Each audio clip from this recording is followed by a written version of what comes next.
Hey guys, welcome to गरम gossip channel. आज मैं आपको मिर्जापुर सीजन 3 वेब सीरीज का रिव्यू और हॉट सीन्स के टाइमिंग के बारे में बताने वाला हूँ। पहले आते हैं कास्ट के ऊपर, फिर जाएंगे उसके डिटेल्स के ऊपर, उसके बाद हम जाएंगे आपके पसंदीदा टॉपिक पे, जो है हॉट सीन्स के टाइमिंग के ऊपर। लास्ट में आते हैं उसके स्टोरी लाइन के ऊपर। पहले हम जाएंगे उसके कास्ट लाइन के ऊपर।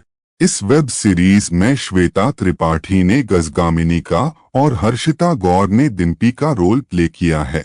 अब हम आएंगे उसके डिटेल्स के ऊपर। ये वेब सीरीज रिलीज हुई थी 5 जुलाई 2024 पे, जिसके लगभग 10 टोटल एपिसोड पूरे वेब सीरीज में आते हैं। अभी इसके करीब 3 सीजन है। ये आपको crime, drama, thriller style genre में वेब सीरीज आती है। अभी तो ये आपको हिंदी इस भाषा में आपको देखने के लिए मिलेगी। अगर आपको देखना है वेब सीरीज को तो आपको Amazon prime video OTT platform पर देखने के लिए मिलेगी। इसकी IMDb रेटिंग है 7/10 में से। हर एक एपिसोड का टाइम 50 से 60 मिनट का है। अब आते हैं आपके पसंदीदा पड़ाव पर, वो है हॉट सीन्स के टाइमिंग के ऊपर। पहले आता है एपिसोड 1 में 43 मिनट 56 सेकंड पर श्वेता त्रिपाठी का एक पैशनेट आउटफिट सीन दिखाया गया है। उसके बाद एपिसोड 4 में 1 मिनट 29 सेकंड पर एक्ट्रेस का एक पैशनेट आउटफिट सीन दिखाया गया है। उसके बाद एपिसोड 4 में 39 मिनट 44 सेकंड पर अनंक्षा बिस्वास का एक पैशनेट किसिंग सीन दिखाया गया है।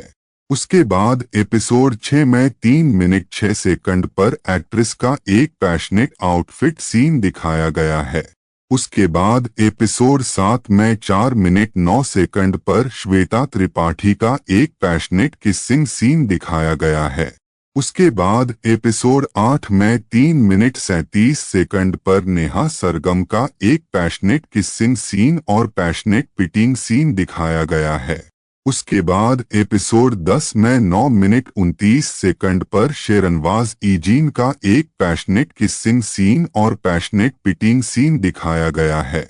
आखिर में एपिसोड 10 में 49 मिनट 35 सेकंड पर श्वेता त्रिपाठी का एक पैशनेट किसिंग सीन दिखाया गया है। अब जाते हैं आखिर पड़ाव पर, वो है वेब सीरीज की कहानी या स्टोरी लाइन इंग्लिश में।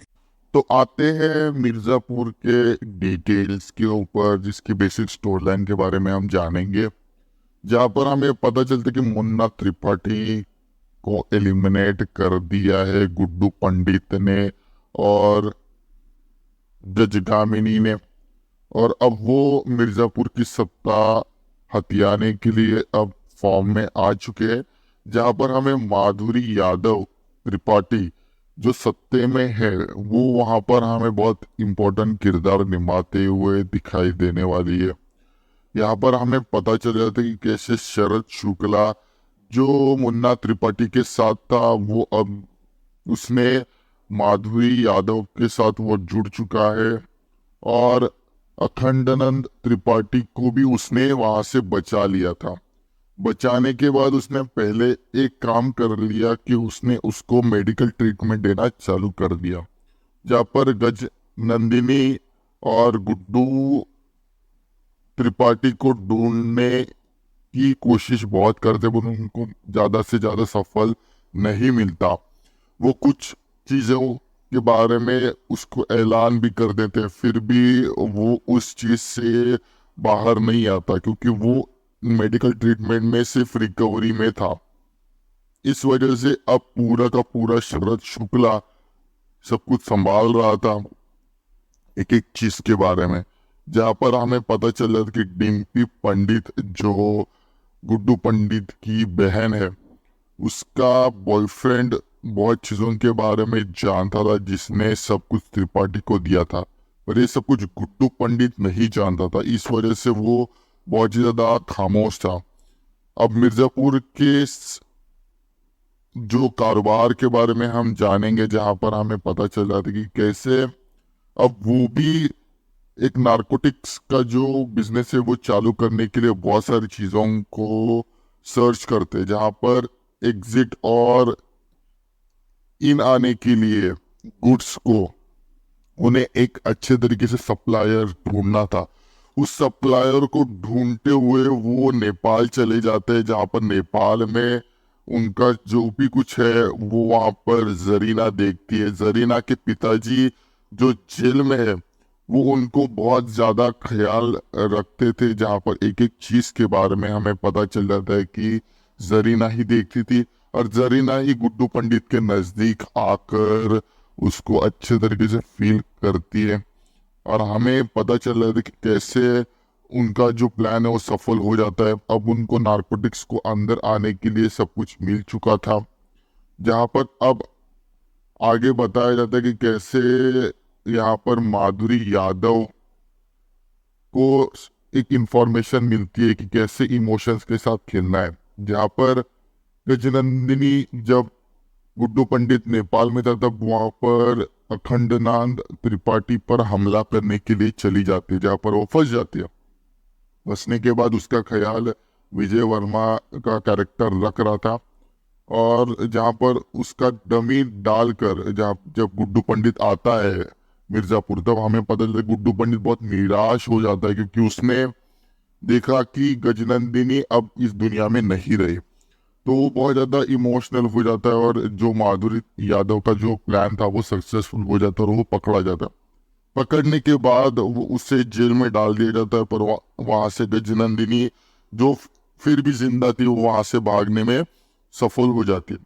सफल होने के बाद वो पहले तो काम करते कि जो माधुरी यादव ने जो सत्ता हथियाने के लिए सब कुछ कर रही थी, वो सत्ता पलटाने के लिए जो पैसा या सब कुछ पावर लग रहा था, तो वो जयप्रकाश या जेपी के पास चली जाती है। जेपी एक ऐसा बंदा था जो पॉलिटिक्स में बहुत ज्यादा काम का था, और वही सब कुछ सत्ता पलटाने का जो भी कुछ काम है वो वही करता था। अब वो उसके साथ मिलकर वो पहले तो गुड्डू को बाहर निकालती है, और दूसरी साइड पर शरद शुक्ला जो मिर्जापुर को अच्छे तरीके से प्रोटेक्ट कर रहा था, जहाँ पर अखंडानंद त्रिपाठी की एंट्री होती है और वो सब लोगों को एलिमिनेट कर देता है शरद शुक्ला के साथ। और बाद में गुड्डू को भी एलिमिनेट करने चला जाता है, पर वहां पर उसे पता चलता है गुड्डू उससे पहले ही भाग चुका है। और वहां पर एक डमी आदमी रखा था, और फिर बाद में गुड्डू और गजनंदिनी एक साथ मिल जाते हैं। और इसी मिक्स फीलिंग के साथ ये जो पार्ट है और ये जो सीजन है, थर्ड सीजन, वो यहाँ पर खत्म हो जाता है। बाकी का जो भी कुछ है हमारा एआई आपको टोटली और डिटेली सब कुछ बता ही देगा। थैंक्स वीडियो पूरा देखने के लिए। Next hot and spicy video के लिए कल मिलते हैं, same time same channel but different subject के साथ। तब तक के लिए good bye and take care.